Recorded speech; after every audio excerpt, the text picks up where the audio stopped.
Too Much Information is a production of iHeart Radio.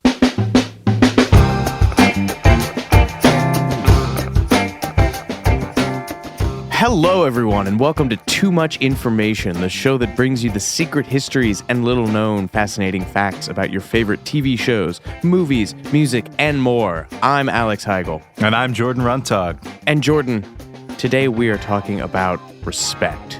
Not the intangible quality I crave from every father figure with a beard and a deep voice, but the Otis Redding tune that was rearranged by Aretha Franklin into an all-time anthem of femininity and Black America. Aretha's version topped the charts 55 years ago this June. And you know, Jordan, not to get all Eric Alper Twitter engagement trap here. That's a niche reference. Yeah. I'm not sure how many people are really going to get that. But Respect is probably at the top of those cover songs that have outshone their originals, right? I mean, absolutely, yeah. Again, not to get all BuzzFeed listicle here, but there's Hendrix doing Along the Watchtower, Jeff Buckley or Rufus Wainwright's version of Hallelujah, Johnny Cash's Hurt. What else? I mean, I think Amy Winehouse's version of Valerie is way better than the Zootons. Me and Bobby McGee, like Janice, was way better than Roger Miller's original. I didn't realize that Betty Davis Eyes by Kim Carnes was actually a Jackie DeShannon song, but Kim Carnes' version is way better. Santana's Black Magic Woman, way better than Fleetwood Mac's original. Maybe the Beatles' Twist and Shout better than the Isley Brothers and the Top Notes version, just strictly by virtue of the fact that John Lennon was like almost literally bleeding on the mic. Yeah. So that's good there. Let's think. Nilsson's version of Without You, stronger than Badfingers, despite Badfingers' tragic, horrific backstory. This gets at a very difficult conflict for us, which is something better by virtue of being sadder? Right. And now, how do we feel about Whitney versus Dolly on I Will Always Love You? It's Whitney. Is it Whitney? Okay. I wasn't sure if that was a cancelable offense to go against Dolly. Dolly's Dolly, but like nobody's got the Whitney pipes. All right, but you have a hotter take about Respect. I won't call it a hot take, but, you know, I mean, Aretha Franklin's version of Respect is almost a victim of its own success and historical significance because it's just so ubiquitous as a cultural signifier. I'm not going to say that it's a cliche, but half a century on, it's almost hard to hear with fresh ears, to experience that excitement of hearing it for the first time 55 years ago. I'm sad that I'm not able to. It's like not being able to hear Sgt. Pepper for the first time or something like that. It's like, I mean, I agree, but I also think you're right about Respect being considerably more overexposed than Sgt. Pepper. Like, maybe not Lucy in the Sky with Diamonds. I heard that song entirely too many damn times growing up. But yeah, I mean, this was like one of those songs that was just on like the oldies station that I listened to in my parents with the car all the time. It was like one of the first songs I can like really remember. It's like this and Old Motown. But we digress. Otis Redding, Aretha Franklin, and Respect go far deeper than just a bullet point in a listicle about covers. So from the song's origins as a vehicle for a band with the awesome name of the Singing Demons, to the drunken trumpeter who nearly derailed the recording, to Aretha's unheralded chops as a producer and arranger, here is everything you didn't know about Respect.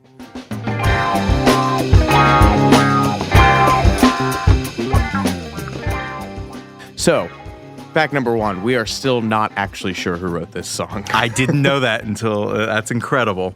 Well, everyone just goes, oh, it's an Otis Redding song. Otis Redding wrote it. It goes way deeper than that. So in Respect Yourself, Stax Records and the Soul Explosion by Robert Gordon, the song's origins are basically put down to this. Redding had originally pitched the song as a ballad for his road manager, Earl Speedo Sims, to sing with his band, the Singing Demons.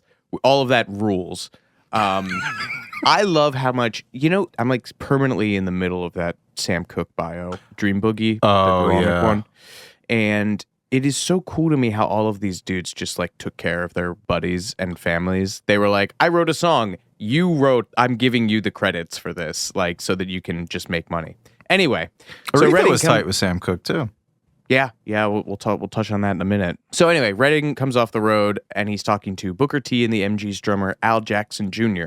He's complaining about his life at home with his wife. And Jackson supposedly said, "What are you griping about? You're on the road all the time. All you can look for is a little respect when you come home. I'd like to add something here, and I was going to get into this later on, but this is an interesting segue. Al Jackson Jr. was murdered in 1975. He'd come home and found assailants in his home, apparently ransacking his home. They ordered him to get down on his knees and shot him 5 times in the back. His wife, hours later, was running out into the street, going to neighbors' houses, screaming that her husband had just been killed. Then things get a little weird. Then they get weird? It looked like on the surface like a robbery gone wrong, but none of the items in the home were touched, and Jackson's body still had his jewelry and his wallet on him.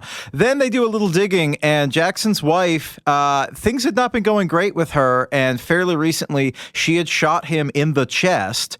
He declined to press charges or even divorce her, and the person that was later suspected of having actually shot Jackson was the boyfriend of his wife's best friend, who then was later killed in an unrelated shooting.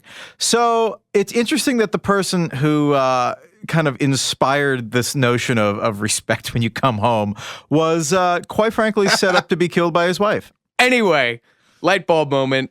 Redding gets the lyrics, and then he also crucially gets the idea to change the song's tempo, moving it out of a ballad. So that's like the first step in the evolution of respect. It's no longer a ballad. Percy Welch, who's a musician in the circle at the time of the Stax family, has said that the switch also came down to the fact that Sims couldn't sing. Every time Speedo would get in the studio, his voice would crack up, Welch said. We'd recorded Respect 5 or 6 times, and each time it'd get worse and worse.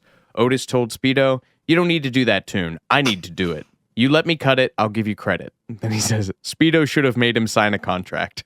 But Welch also said at one point that Sims and Redding had gotten this song from an unnamed guitarist at a Macon, Georgia recording studio.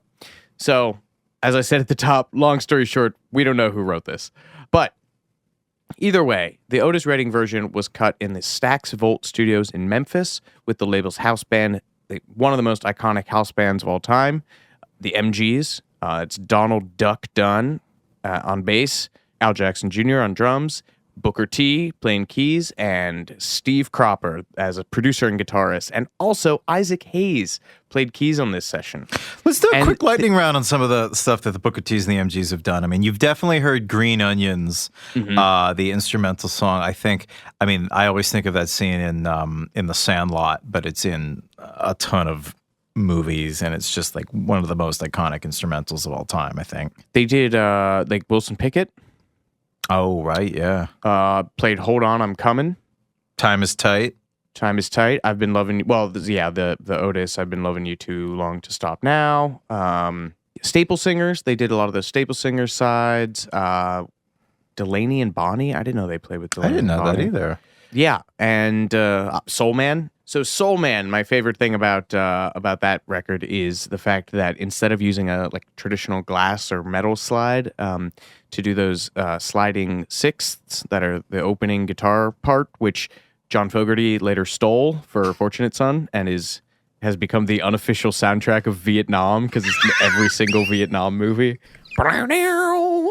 Oh, some folks are born. Anyway. Steve Cropper played that guitar lick with a Zippo lighter. I didn't know that. Wow. Yeah, super cool. Anyway, Sid Barrett used to do that too, I think. Early Pink Floyd stuff. Sid Barrett did a lot of things. Anyway, so Booker T and the MGs are recording this album, Otis Blue / Otis Redding Sings Soul. This is what Respect is on. They cut this record in 24 hours, taking a break from 8 p.m. Saturday to 2 a.m. Sunday. Why? So they could go play gigs. Not sleep, not eat, not go see play their loved gigs. ones. Go play gigs. Oh, it's so good. I mean, that's insane. And there was an interview just before Otis Redding's death where he claimed that it took him a day to write Respect and 20 minutes to arrange it. So these guys weren't fussy, but they were good. They were all on speed. That's the only solution that I have to this. How do you record for 24 hours and then 2/3 of the way through that you're like, I'm going to go play a gig. This is also when guys were playing 2 sets a night. Yeah. That each set was 2 hours long. It's insane. Anyway. The Beatles' first album was recorded in a day, but not 24 hours. It was Yeah. Okay, so Otis Redding's version is a hit. I think one of the things that also tends to get overshadowed when we're talking about Respect is how big of a star Otis Redding actually was at the time. This record, Otis Blue, sold 250,000 copies, bolstered not just by Respect, which did spend 11 weeks on the Hot 100, climbing as high as number 35, which is respectable, but I've Been Loving You Too Long and Shake. Oh, yeah. Shake was a really big song. That was written by Sam Cooke and recorded, I think, at the last session before his murder in December 64. And Rod Stewart actually cut a version of it in his mid-60s Rod the Mod phase, like years and years and years before he was in Faces. So that's definitely worth checking out. Speaking of covers, there are a bunch of covers once Respect came out and kind of helped him cross over into the pop market. There is a cover by Johnny Rivers of Secret Agent Man fame. I've never heard that. Wow. Neither have I. I don't want to. Although I loved that song when I was a kid. I had a thing for like novelty songs when I was a kid. And garage rockers, you can find, if you Google Respect cover, you find garage rock covers of Respect from the UK, Greece, Australia, Michigan. And one of these was probably the one from Michigan, was by a band called The Vagrants. And this band included Les West and Felix Pappalardi, later of the band Mountain, who did Mississippi Queen. Mississippi Queen.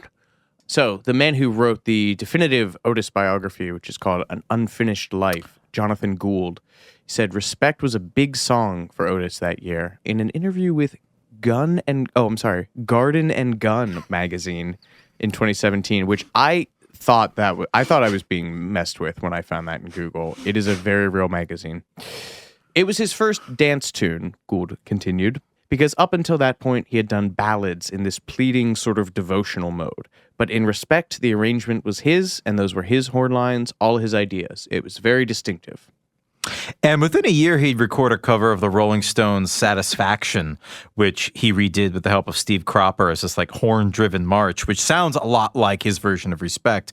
And the really funny thing is that the Rolling Stones, when they cut their version of Satisfaction, the guitar riff was, meant to be heard as a horn line. They initially wanted to make that dun dun dun dun as almost like a James Brown horn line, which is what Otis Redding ultimately did for it. So it's interesting to hear. But Otis had a soft spot for Respect through the end of his much too short life. He died in a plane crash with many members of his band in December of 67.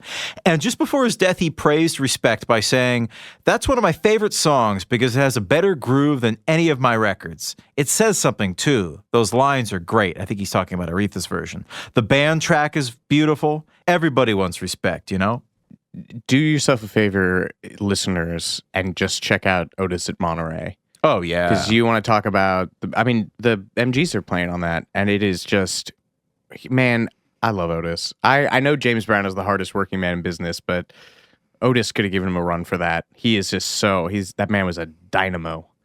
But at some point, of course, Aretha Franklin hears this song. She told Elle in 2016 that she still remembered the first time she heard Respect. She said, "I had just moved out of my father's home and I had my own little apartment. I was cleaning the place and I had a good radio station on." And of the song, she says, "I loved it.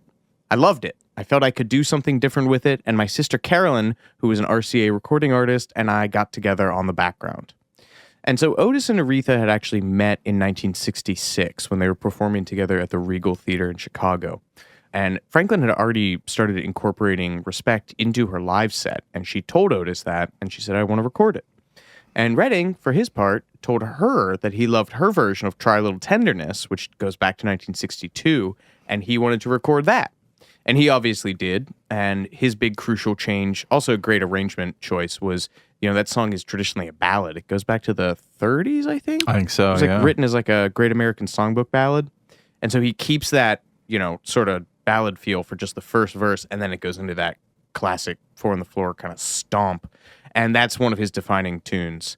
And it also features the use of the phrase "sock it to me," as does Respect. And in that same interview, Franklin said that she picked that up from kids in her neighborhood in Detroit. We'll talk a little bit more about slang and my obsessive search for the origin of every piece of slang in this song. I love Otis's "Try a Little Tenderness." That's one of my favorite tracks. I first learned of it through the John Hughes classic Pretty in Pink, when John Cryer's character Ducky lip syncs to it while trying to win over Molly Ringwald's character. But yes, Redding's producer Phil Walden later told Aretha Franklin's biographer David Ritz that his recording of Try a Little Tenderness was straight up trying to, quote, channel Aretha and her take on the 62 one. So, I mean, it's interesting to see the cross-pollination there.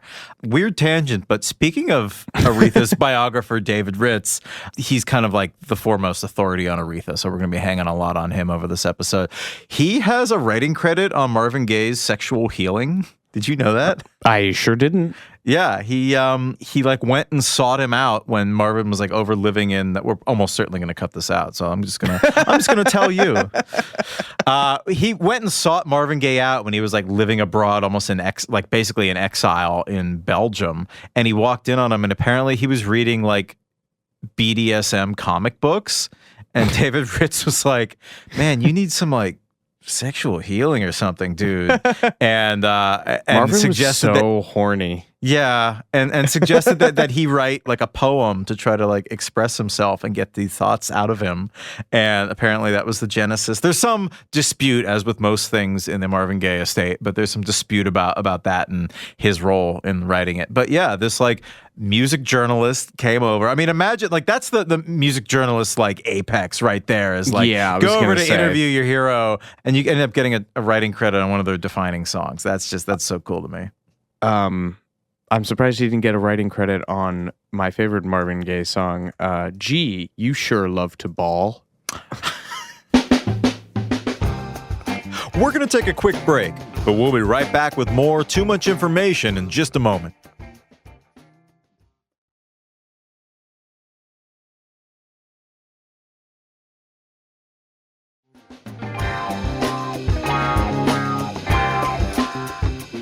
So, the Reader's Digest version of Aretha's career, as it stood at 1967, one might say at a crossroads, is that she was dropped from Columbia in 1966 after a long period of them basically trying to market her as like Barbra Streisand Detroit edition.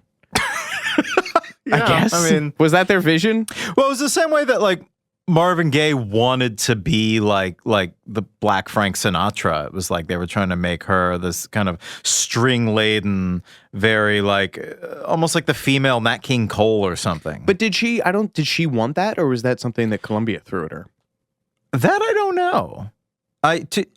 In seeing the Jennifer Hudson movie, it made it kind of seem like she wasn't all that. They didn't really understand her. Right. I don't know how much of that is just revisionism, considering all the success that followed with Atlantic and, you know, the producer Jerry Wexler. But yeah, I'm actually not sure. Yeah, I mean, one thing is for sure, Aretha had pipes. That is true. But yeah, it's really insane to think now. I mean, she'd released 9 studio albums on Columbia between 1961 and 1967 and something like 21 singles, but nothing worked. And, you know, not many people know this, but she actually made her recording debut when she was just 14 years old, singing live at her father's church in Detroit.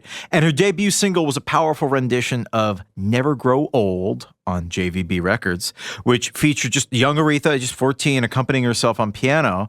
And she would revisit the song many times over the course of her career, probably most famously as the closing track on her landmark 1972 live album, Amazing Grace. Yeah, holy God. Stop watching this, or stop listening to us and go listen watch to Otis that. at Monterey, and then go watch Amazing Grace. Oh, it's so good. So anyway, Atlantic picks her up her contract, and meetings begin to suss out material for her debut record for the label. Legendary Atlantic producer Jerry Wexler was a Redding admirer and champion, and so he was happy when Franklin brought up Respect, which, as we mentioned, she'd been doing live for a while. But Wexler told Matt Dobkin for his book on Aretha and Respect, which is called I Never Loved a Man the Way I Love You, that he was bowled over when it came time to record the tune. Wexler said, "She walked in with this. I had no notion. I didn't know what she had in mind. She would work out the rhythm part, the piano arrangement, she worked out her vocals, she'd bring in her backup singers. When they came in singing Respect, they had the whole template. They had everything." And it is important to note here, I feel that a lot of people when Aretha's being brought up, or even when you just hear her. Like, I grew up listening to, the stuff on the radio. I had no idea she was a piano player. And a when good one. Yeah, a great piano player. And then, when people talk about like Jerry Wexler a lot, I feel like it does kind of undercut the degree to which she was able to run her own musical ship. Engineer producer Arif Mardin, who I believe worked on this session, told Dobkin that I would be out there in the studio, pencil and music paper in hand, trying to ascertain what Aretha would be playing on piano. You and me both, buddy. I would write down chord changes. The guitar player would look at her right hand and find out what position she was using. The bass player would listen to her left hand and try to come up with a bass line. This all stemmed from her piano. Yeah, and Jerry Wexler, who's obviously, seen some good keyboardists in his time, said of her playing in a 2004 interview with Rolling Stone, she was a brilliant pianist, a combination of Mildred Falls, Mahalia Jackson's accompanist, and Thelonious Monk, one of the greatest jazz players of all times. In other words, Aretha brought a touch of jazz to her gospel piano, and it was all instinctual. I don't think she had any classical training. She just put it together. It was part of her genius. No one could copy her. How could they? She's all alone in her greatness. And what's even more amazing is that, like so many musical greats, she didn't read music, which I guess caused her a lot of problems working with the folks at Columbia who were used to working off, chord charts and proper scores. She worked best with people that she could sing the parts to on the fly and they could just go with it, which is a totally different skill set, which leads us to... So with this material in hand, Wexler booked Franklin for a series of recording dates in January and February of 1967. Now, we get to talk about Muscle Shoals. I love Muscle Shoals. I love the fact that the band was called the Swampers. I love the fact that it was called Fame Studios for Florence, Alabama Music Enterprises. But it is truly, I'm just going to say it, it's the least likely spot and personnel to have become an iconic soul music studio. You look at Motown in Detroit, which had both a bunch of songwriters and producers, and they had jazz-trained musicians as the backing band. And then in Stax and Sun in Memphis, that's a city that just had like decades of white and black culture kind of commingling. But Muscle Shoals is kind of in the middle of nowhere. There's still not very much there other than the studio. Which was founded by Rick Hall, Billy Sherrill, and Tom Stafford in the late 1950s above the city drugstore. And then they moved to a former tobacco warehouse in the 1960s. And there is a great documentary. We got to stop sending people away from this podcast, but there's a great documentary called Muscle Shoals. Download. We're good. Yeah, it's true. So this documentary just called Muscle Shoals. A lot of these guys are still living, but Rick Hall died in 2018. So, but he is in that documentary. It's just beautiful footage of all of them playing, and that attempts to answer the question of how a studio. Also, it's important to underscore they're all white, and at some point, what was this? This was in their hot period, 67. Everyone wanted to go record there. People started hearing about this studio in the middle of nowhere that had these stanky ass white boys, and I mean they're playing, not necessarily their dispositions or personalities. So everyone's going there. Rolling Stones are going there. The Cher record that's there. Obviously Wilson Pickett was there. Who else, Jordan? Etta James had just recorded her track "Tell Mama" there, which rips one of my favorite soul songs of all time. And Paul Simon didn't he do Kodachrome there? I think yes. It was yes. I love how it's called Fame, and it's in the least likely place for fame to occur. And it is literally all the photos of 3614 Jackson Highway. It is just a concrete block in the middle of a lawn. I love it. It's so DIY rules. And this place was such a mecca that a young Dwayne Allman literally pitched a tent in the parking lot in order just to be close to the action, just to be there, like a deadhead. He just wants to be there, soak up the vibes. And this was how he later met Wilson Pickett, who was also recording there, the legendary soul singer. Pickett came outside just on a lunch break and saw this goofy white kid, I guess, with a tent pitched in the parking lot, and they hit it off. And eventually, Dwayne Allman taught him the chords to the Beatles' "Hey Jude," which they then recorded together, which is one of my all-time favorite Beatles covers. Dwayne plays this absolutely face-melting solo at the end. And session musician Jimmy Johnson, who also played on the recording, said that Allman's solo created Southern rock, which maybe has a little bit of hyperbole, but not far off. And again, this was just the guy sleeping in a tent in the parking lot. And the people in Atlantic wanted to know who this dude was who played this incredible solo. And Rick Hall responded with this handwritten note, "Some hippie cat who's been living in our parking lot." If you Google Rick Hall, he has a truly astounding mustache. He's got this like Salvador Dali, like waxed mustache. He's a character. Real Southern gent. Yeah. But yeah, that was how Dwayne Allman got offered a recording contract. Auditions for the Allman Brothers were later held at Fame Studios. All this to say, Fame Studios, it has a vibe. And Wexler had brought Wilson Pickett to the studio in 1965, and so he had these guys in mind for the Franklin session. But as we mentioned, not a hotbed of cultural wherewithal down in Muscle Shoals, so they had no idea who she was. I remember seeing her name on the schedule. Jimmy Johnson told Dobkin, and I said, Aretha who? I didn't even know how to say her name.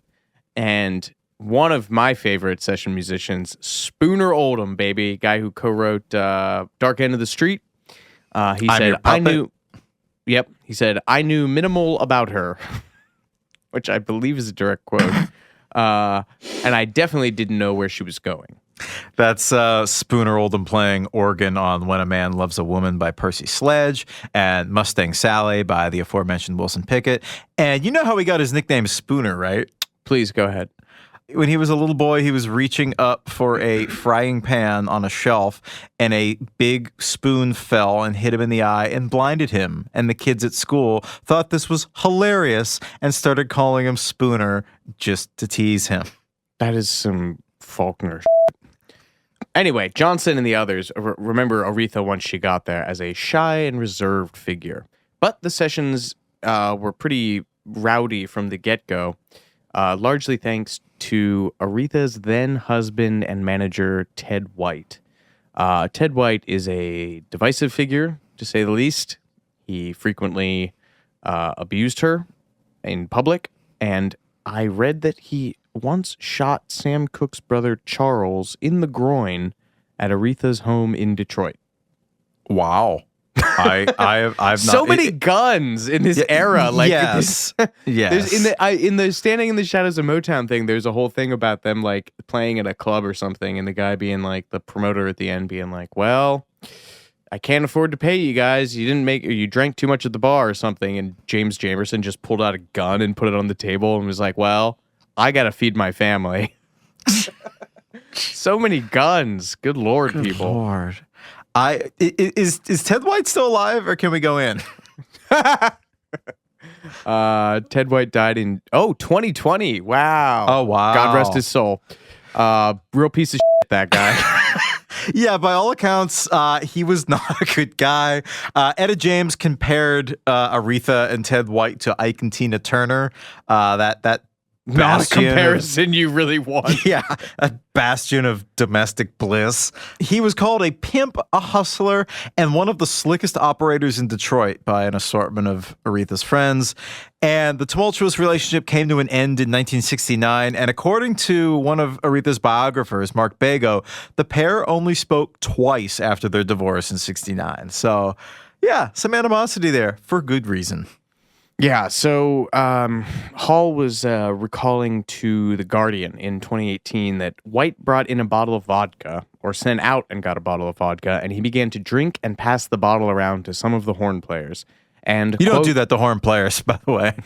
Everything was groovy until about 2:00 in the afternoon. It's funny, too, because Hall, I think it's David Hood, who's the bass player, who's the dad of Patterson Hood from Drive-By Truckers, who are one of my favorite bands. I think it was David Hood who was recalling in an article that Rick Hall didn't allow drugs or alcohol during the sessions. Yeah. So the fact that Ted brings in a bottle of vodka and starts giving it to everyone is already off on the wrong foot.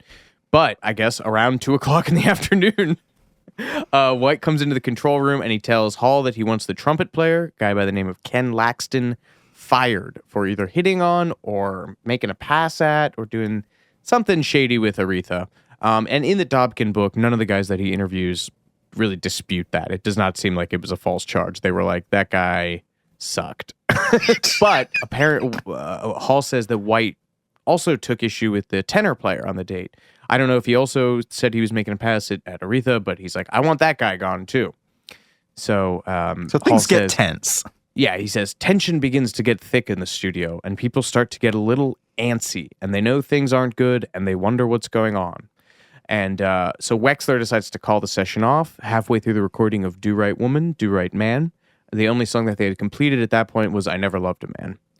And so Hall decides that he's going to go over to the hotel where White and Franklin were staying, kind of attempt to, with an olive branch or whatever. Bad idea. He wound up literally coming to blows with Ted White, who blew up at him, threatened to tank his career. He said, I'm going to ruin your business. No one's coming down to here to record anymore. And the rest of the sessions are canceled. So Wexler flies back home to New York, and he loses touch with Aretha Franklin for 2 weeks over it. She just ghosts him. He called her houses in New York. He called her house in Detroit. He called her church. Nothing. He has like DJs calling her. I mean, you got to feel for this guy. He just signed this artist, and now her manager / husband has come to blows with, studio owner. He's really freaked out. And he later said in David Ritz's Aretha biography, in all my years in the record business, I'd never experienced a better recording session. I knew he had a smash, and now it looked like it was all in vain. The singer's husband / manager gave indications that he wanted out of the record deal. He had physically fought with the studio owner, and he and Aretha had run out of Muscle Shoals after the very first day. I was crushed. So yeah, I mean, just absolutely snatching defeat from the jaws of triumph. My favorite bit about this is when she finally calls him, because you don't call Aretha calls you. Neither of them mention this. They're just it's a gentleman's agreement and a gentle lady's agreement between the two of them. They're like, we will not speak of what happened. It's a very New England way to do it, I guess. Yeah, it's kind of waspy. Uh-huh. And so Wexler has this, he's like, I still want to use those guys. I want to use the Swampers. But he felt bad about basically being like, hey, I want to use the band, but I don't want to use the studio anymore because of this tension between White and Hall. So what he does is he calls the Muscle Shoals band, all of them behind Rick Hall's back, and says, I want you guys to come up and play on a session for King Curtis, who would eventually play on Respect. And he doesn't mention that he wants them on the Aretha sessions. So they come up to New York, and they actually wind up cutting the King Curtis record. Because that's how quick these guys could do this. Yeah, exactly. But it was not without some treachery on the part of Mr. Jerry Wexler. But speaking of King Curtis and murders that are related to this song. Yeah, it's really strange how two key players on Respect, both the Otis Redding and the Aretha version, were murdered. I already mentioned the Stax drummer Al Jackson Jr., who played on the Otis version. King Curtis, who is, one of the greatest sax players of all time. He played on, he played with the Coasters doing Yakety Yak. He played on a ton of these. What else did he play on him? I mean, King Curtis, man, it's like him and Bobby Keys, like the sound of like mid-century rock and soul saxophone comes down to like those dudes. So anyway, King Curtis. Anyway, he was murdered. Sorry, I didn't mean it like that. King Curtis stabbed outside his Manhattan apartment on August 13th, 1971, during an argument with a pair of drug dealers. He was attempting to carry an air conditioner into his apartment, and these guys refused to move from the entrance of his building. A fight ensued, and Curtis was stabbed. Aretha not only attended his funeral, but sang the closing spiritual, Never Grow Old. So, New York City, baby. Right. They recorded Respect on Valentine's Day, 1967. And what did they do to the song, Jordan? They did a whole revamp of the song because Otis Redding's original, when you listen to it, it's really pretty straight. There's no bridge. There's no R-E-S-P-E-C-T refrain or, Take Care TCB or Sock It To Me backing vocals.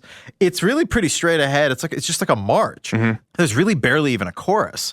So Aretha gave it a much more complicated arrangement with the stop and start, sort of stuttering, syncopated rhythm. And of course, the lyrics that she changed up. And a lot of that was done on the spot in the studio. Yeah, Franklin's sisters, she mentioned earlier in that Elle quote that her sister Carolyn was also a recording artist who co-wrote a bunch of songs with Aretha. But another Franklin sister, Irma, who is best known for cutting the original Piece of My Heart, which is our second Janis Joplin reference, bing! She cut the original version of Piece of My Heart. They're co-leads. It's call and response. They're as equal part of this song as Aretha was. And the re part, Wexler said that's what they called Aretha. That was the family nickname for her. I had heard that this was, I mean, I know they called her that in her family, but I had heard that the re part of the song was not meant to be a reference to her. It just was a nice coincidence. So I heard that that was a myth, but I love it so much that I'll let it slide and I'll choose to believe it. Yeah, far be it for me to contradict Jerry Wexler. Anyway. Carolyn is also credited variously with introducing the idea of the "sock it to me" thing and the spelling of the title.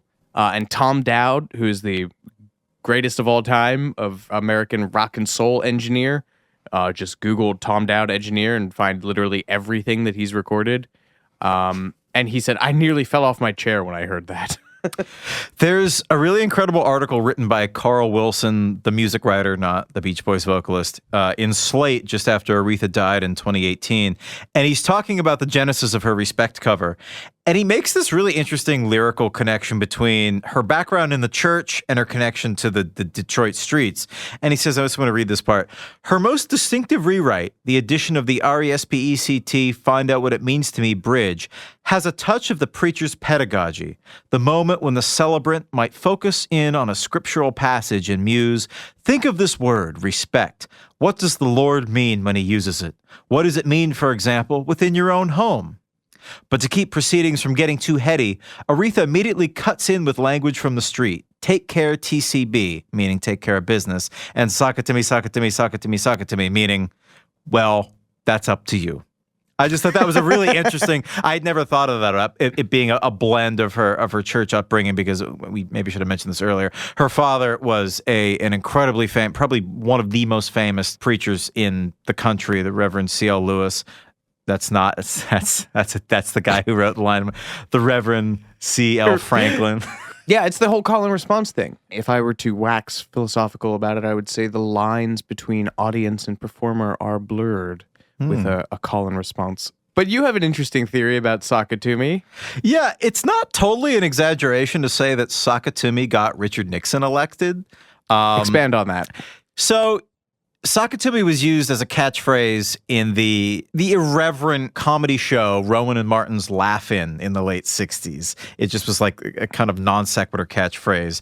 And Richard Nixon was persuaded to appear on this show, which had a huge youth following.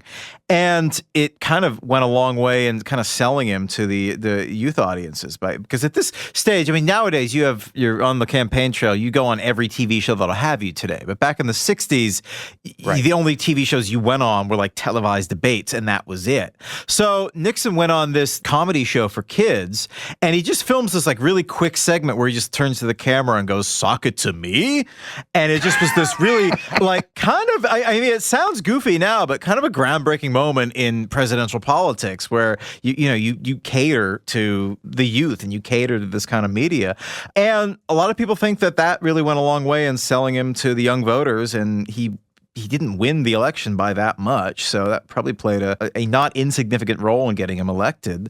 And it's just interesting because TV killed his election chances in 1960 during his lackluster debates. That's the with famous JFK. thing where he's all flop sweaty on the debate. Yeah, but it revived his chances in 68, which is interesting. TV, it giveth and it taketh away. Yeah. But I mean, I guess it's probably unfair to hang Watergate on Aretha Franklin's cover of an Otis Redding song. So let's get back to greener pastures, shall we? Let's talk about the solo.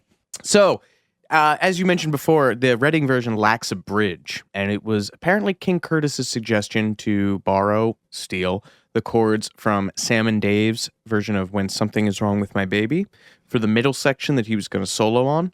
And the classic bit of laziness disguised as innovation, because all the Swampers had just cut a version of that song with Curtis on this trip, the album that I was talking about earlier. So they were like, yeah, we got that one in our fingers. Let's just throw that in the middle of Respect.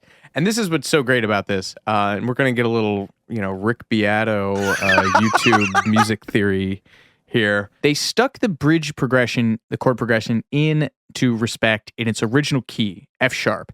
That does not mesh with the key that they were taking Respect in, which is the key of C. The interval of an F sharp to a C is a tritone. It's the devil's interval.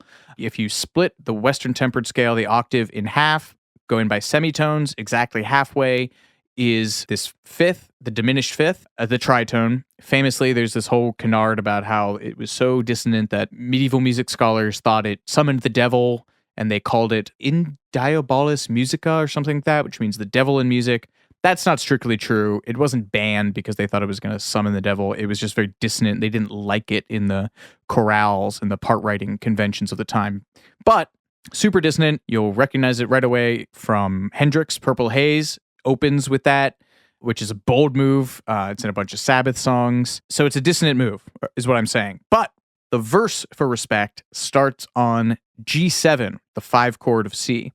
So that is just a half step away from F sharp, and that is a very common modulation. And they basically totally lucked into this to pull this out of the music theory weeds, and I can see everyone's eyes and ears glazing over. I will give you a non-musical metaphor. They tried to finish a jigsaw puzzle with pieces from a different puzzle, and they succeeded. I'm more impressed with your analogy than I am with your description of the musical theory. That was very good.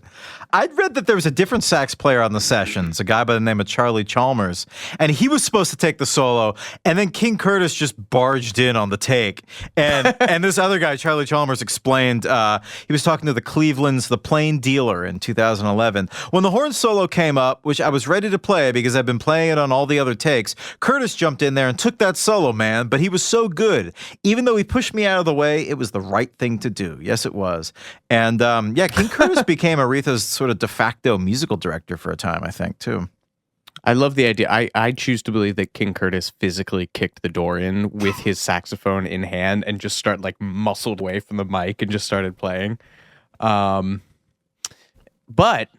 what did Otis think? No, let's go to a recurring segment of too much information that we like to call, What Did Otis Think?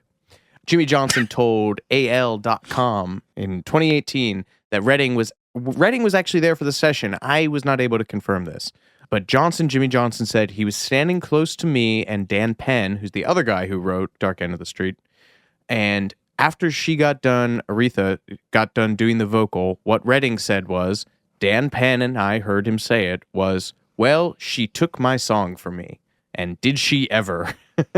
And Dobkin says that Wexler actually played the tune for him weeks later, had either an acetate or the studio tape, and got the same reaction. Yeah, and when he did his performance at the Monterey Pop Festival around the same time that Aretha's version was about to hit #1, he introduced Respect by saying, this is another one of mine, a song we like to do for everybody. This girl, she just took my song, but I'm still going to do it anyway. So yeah, he definitely, I think he was good-natured about it. I mean, he meant it in a nice way. My favorite little bit in the aftermath of this song was that it inspired kind of an arms race in the soul diva community. Before Aretha Franklin's fame exploded thanks to her covering Otis Redding's Respect, Etta James was the much more popular singer, and we mentioned her earlier doing her incredible version of Tell Mama at Fame Studios. She's amazing. And after the success of Respect, Etta tried to re-energize her own career, which is kind of flagging at this point, by releasing her own cover of an Otis Redding song. And she did a version of Otis Redding's Security, but it didn't have the same effect that Respect did. In fact, I don't think it barely charted. Although, in a very touching display of diva unity, I think that Aretha Franklin actually played piano on Etta James's version of Security. How nice of her. Talk about an olive branch. Yeah. I was just reading about Charlie Chalmers, which I don't know why I didn't research him earlier, because first of all, hell of a name. 7 of his recordings are in the Grammy Hall of Fame. Let's Stay Together, Respect, Chain of Fools, Natural Woman, Son of a Preacher Man, Mustang Sally, Land of 1,000 Dances. He has something called an Album of the Century Award. Did his wife make it for him? I don't know that. So, yeah. Do you know what one of Chalmers' records for chess was called? No. Sax and the Single Girl.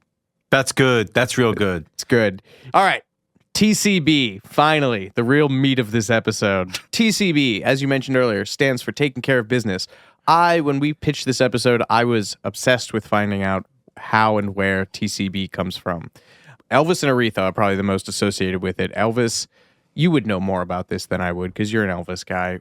I know Elvis at some point told all of his cronies in Memphis that they were going to be called the TCB Mafia, and he gave them all necklaces and rings and put TCB on his jet. What else do you need? Yeah, I guess, okay, that was that. But that was in the late 60s, and Respected was recorded in 1967. So I started looking this up, and someone pegged it on jazz musicians in the 1950s, but one of the first places that I can find it written down and used as an acronym is in James Baldwin's Blues for Mr. Charlie from 1964, in which it is literally spelled out in line of dialogue. It says, let's TCB. That means taking care of business. So that's interesting to me that James Baldwin maybe is one of the first people on record to use TCB, a world away from Elvis. Yes. I could imagine him taking it from the jazz scene. Yeah. Or Aretha, hey man, TCB, I really like that. Oh, no, I meant Baldwin. I can imagine Baldwin taking it from the jazz scene. That was my James Baldwin impression. You didn't pick up on that?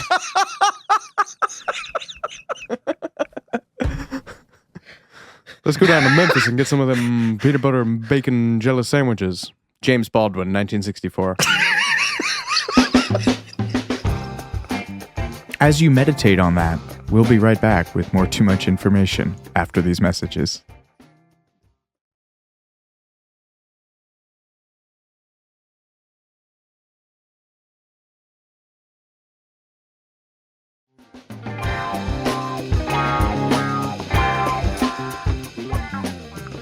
Many people have interpreted Respect as a song of sexual liberation, in which Franklin demands exactly from a man what so many of her male predecessors did from the unnamed women they addressed in their song. Jesus Christ, that was some music journalist horse. Why did I write that? Why did you let me keep that in there? But anyway, she doesn't see it that way. Did you write that? I'm sorry if I just called your writing horse. No, I didn't. Okay, so it was my horse. So sure. TCB has been posited as sexual slang, but so is the word propers in the song. Some people have misheard that as profits, but Aretha Franklin told the New York Times in 2002, I do say propers. I got it from the Detroit street. It was common street slang in the 1960s. Whoever is saying it has a sexual connotation couldn't be further from the truth. My propers means mutual respect, and that is where we get the slang term props. So, two white guys explain that to you on a podcast. I don't remember there being that line in the song. You're not going to get an Aretha Franklin impression out of me. I'm not going to sing that, but it is, she says, I got to give you my propers. My favorite bit about this is that there's a great clip of her talking with Ed Bradley on 60 Minutes from 1990. And Ed Bradley says, he asked her about the sexual feeling he hears in the phrase, give me my propers, at which point she just murders him with her eyes and says, that's what it does for you. So that's a great clip. That's out there. Google it. It's very funny. Aretha's producer Jerry Wexler shares a different interpretation in his autobiography, Rhythm and Blues, A Life in American Music. He says, the fervor in Aretha's voice demanded that respect, and more respect also involved sexual attention of the highest order. What else would Sock It To Me mean? I'm not going there. But there is also a song on this record, I Never Loved a Man, called Dr. Feelgood, which is much more explicit than this. So I'm fairly certain that if she had wanted Respect to be about sex, Aretha had already got that box checked on the track list to that record. Aretha's brother Cecil believed that Respect was actually meant as a not so thinly veiled message to Aretha's abusive husband, Ted. And he said he might have respected her talent, but he didn't respect her as a human being. He was a violent cat whose violence only got worse. I felt like Aretha was singing respect to Ted, but it hardly made any difference. He kept slapping her around and didn't care who saw him do it. And Aretha herself always shied away from any personal readings into really any of her songs, but especially Respect. And Jerry Wexler later commented, if she didn't live it, she couldn't give it. but Aretha would never play the part of the scorned woman. Her middle name was Respect. But, it really is funny to juxtapose Otis Redding's version of Respect, which basically explored traditional 50s values. A man works all day, comes home, wants respect and dinner from his wife, basically, for, busting his hump all day. That kind of, dad from the Wonder Years type of mentality. I don't know why that's the the example I give of toxic husbands. But obviously, Aretha's version, which is sung from a woman's perspective and bolstered with this chorus of women in the background, this whole notion was flipped on its head. But, just one story of way too many from this era that Aretha came up in. She made it a point earlier in her career to be paid up front in cash. Thousands of dollars before performances.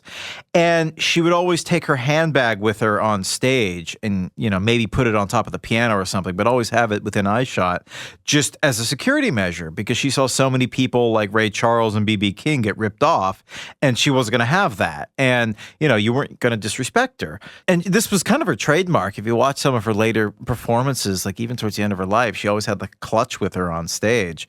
And that was the reason why. It was just like a habit that she had from these early days when she felt the need to just bring her money literally on stage, which I thought was a very poignant commentary on the time that she came up in. Other people did that too. I think Howlin' Wolf did that too. Didn't he bring like a suitcase on stage? The one I always remember is Chuck Berry. Chuck Berry famously would just drive himself to all of his own gigs with like his guitar and amplifier, and he demanded a backing band that knew all of his songs in the set and demanded to be paid in cash. You were talking about something. The tagline for our show. You were saying about something. So yes, of course, this song would be embraced not only by feminists and the burgeoning women's liberation movement, but also the civil rights movement in which Aretha played a major part. Martin Luther King was like a family friend who was very close to her father, the Reverend C.L. Franklin, not C.S. Lewis, as I mistakenly said a moment ago. And she toured with Martin Luther King along with like Harry Belafonte and Jesse Jackson in the early 60s. And I think she sang at Martin Luther King's funeral too. So she was quite literally on the front lines of the civil rights movement. And it's interesting that Aretha's version of Respect was released on April 29th, 1967, which was the day after Muhammad Ali was stripped of his championship title for refusing to be drafted to fight in Vietnam. So the timing for this song to be embraced as a sort of anthem was just perfect. It was really crystallized this moment in history. And as Aretha herself wrote in her memoir, it reflected the need of a nation, the need of the average man and woman in the street, the businessman, the mother, the fireman, the teacher. Everyone wanted to be respected. Yeah, and this song comes out at this moment and becomes justifiably iconic. Spends 2 weeks on the Billboard Pop Singles chart in the summer of 1967, 8 weeks on the Billboard Black Singles chart, which has not aged well. Went to number 10 in the UK. The record that this comes from, I Never Loved a Man, spent several weeks at number 2 on the non-racist Billboard chart, and 14 weeks at number 1 in the magazine's top R&B albums chart. It was certified gold by the RIAA in 1967, went on to sell nearly 2 million copies, earned 2 Grammys for Best Rhythm and Blues Recording, Best Rhythm and Blues Solo Female Vocal Performance. All of these are meaningless categories. And, the one that's always at the ass end of the Wikipedia entry in 2002 was added to the National Recording Registry by the Library of Congress. Oh, and even further on the ass end, Rolling Stone has that list of 500 greatest songs they put out every few years and revamp and revise. And by 2021, Respect had beat out, was it Like a Rolling Stone, right? I think so, yeah. Yeah, topped it, number 1. But the greatest honor as a result of this song came shortly after its release. At the start of her show at Chicago's Regal Theater in April of 1967, Aretha was crowned the Queen of Soul, literally crowned the Queen of Soul, by DJ Purvis the Bluesman Span. What a name. That's a name. Aretha took the ceremony very seriously. She later commented on the beauty of the bejeweled crown placed on her head, where it would remain, metaphorically speaking, of course, for the next 50 years. But yes, We've talked about the cultural impact of respect in the women's liberation movement, civil rights movement. Let's talk about the Blues Brothers film, huh? Hell yeah.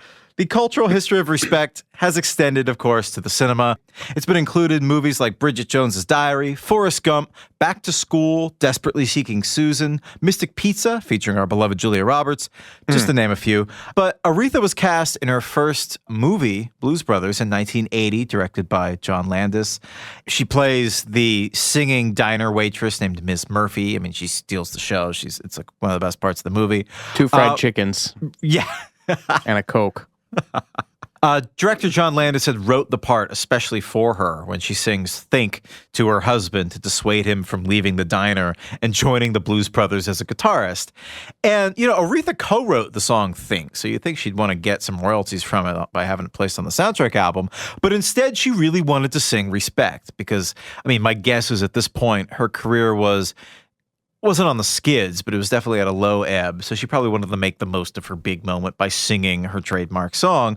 Unfortunately, this didn't work for John Landis, who told The Hollywood Reporter, "We'd written Think into the script with the dialogue leading into the song, and the song actually furthering the plot of the film. So we didn't want to change it." So Aretha was a good sport. Her only request was to change the piano part of the pre-recorded track by recording a new version herself. And she just sat down at the piano with the microphone and just started playing and singing, John Landis said. Her piano playing actually made a difference. It was much more soulful. Yeah, of course it was. Yeah. Idiot. But it all worked out because she reprised her cameo in the 1998 sequel, Blues Brothers 2000, when she finally got to sing Respect on film. Fart noise. So, Franklin biographer David Ritz has called I Never Loved a Man and Respect the beginning of Aretha as a co-producer. The template for however many albums she did with Atlantic is there. She goes in, she sits down at the piano, the charts come together because she's the engine driving the locomotive. She's really a co-producer, and I think it was an inequity of the times that it just wasn't done that way. Yeah, and Ritz, obviously in the wake of Franklin's death in 2018, he was interviewed a great number of times about her legacy and influence, and he said of her version of Respect, she deconstructed and reconstructed the song. She gave it another groove the original didn't have. It took on a universality the original never had. I think it's a credit to her genius that she was able to do so much with it. Her version is so deep and so filled with angst, determination, tenacity, and all these contradictory emotions. That's how it became anthemic. Yeah, and we're just gonna. Well, should we? You know what? I do kind of want to start doing this. One of the books that we've been heavily citing is called "I Never Loved a Man the Way I Love You: Aretha Franklin, Respect, and the Making of a Soul Music Masterpiece." That is from 2006, written by Matt Dobkin. The David Ritz bio, I think it's just called Respect. It's called Respect: The Life of Aretha Franklin, and that is from 2015. And what was the other one? Aretha Franklin, The Queen of Soul by Mark Bago. Yes. So those are all great places if you want to learn more about Aretha. And I'm just going to get into an inelegant segue into some of my favorite quotes about this song. Phil Garland, who is a journalist and Columbia professor, called Respect the new Black national anthem 2 years after it came out. She told Dobkin, "We were waiting for that song." And no less an authority than Atlantic Records icon Ahmet Ertegun told Dobkin, "Respect was the greatest rhythm and blues music ever made." That was it. You went to Copenhagen and you went dancing in a club and you danced to Respect. You went to Singapore the next day and you danced to Respect. You went to Johannesburg and you would dance to Respect.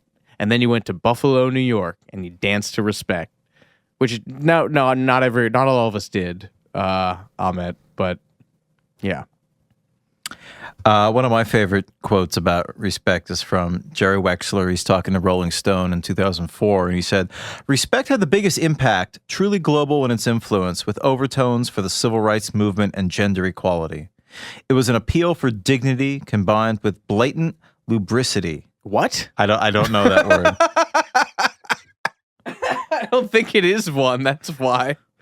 Does he mean like stank? I don't like know. funk? I suppose so. Yes, he does. The property or state of being lubricious. Okay. the measure of the reduction in friction or wear by a lubricant. Wow, I'm sorry, just completely butchered this elegant kicker you had. There are songs that are a call to action. There are love songs. There are sex songs. But it's hard to think of another song where all of those elements are combined, which I think is a good point. But I think we should probably give the final word to Ms. Aretha Franklin. When asked why she thought the song was so successful, she explained very simply, everyone wants to be respected. Mic drop, as she's wont to do.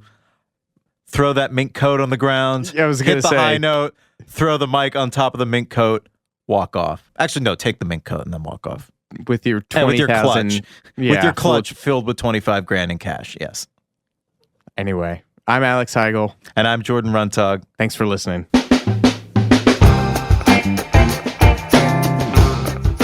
Too Much Information was a production of iHeart Radio. The show's executive producers are Noel Brown and Jordan Runtagh. The supervising producer is Mike Johns. The show was researched, written, and hosted by Jordan Runtagh and Alex Heigl.